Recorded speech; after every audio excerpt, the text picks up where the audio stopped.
ইতিহাসে প্রথম বাংলাদেশি কোনো ব্র্যান্ড আমেরিকার লাস ভেগাসে consumer electronics show CES exhibit করছে।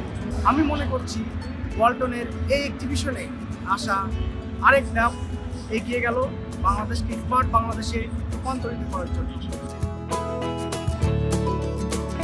আমি এখন দেখাবো যে আমরা কী কী প্রোডাক্ট নিয়ে এই এক্সিবিশনে এসেছি।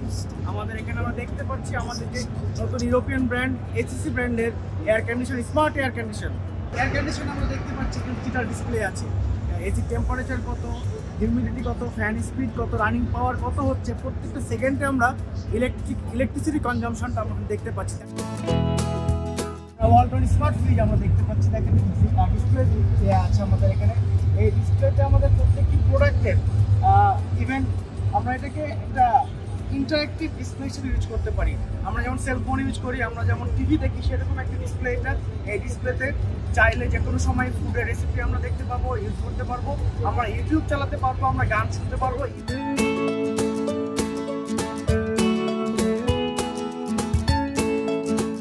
ওয়ালটন পরিবারের লেটেস্ট একটা রেফ্রিজারেটর আমাদের smart fridge.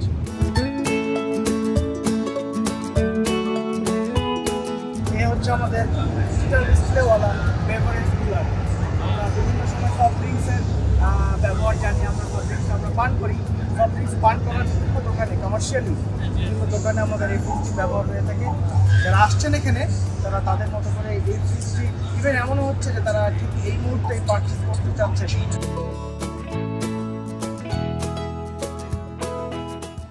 Dolby certified, Google certified আমাদের নতুন 4K USD television.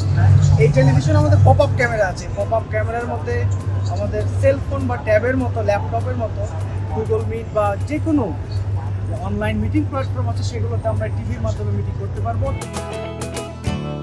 Electronics industry যদি স্মার্ট না হয়, দেশ স্মার্ট হওয়া প্রায় অসম্ভব।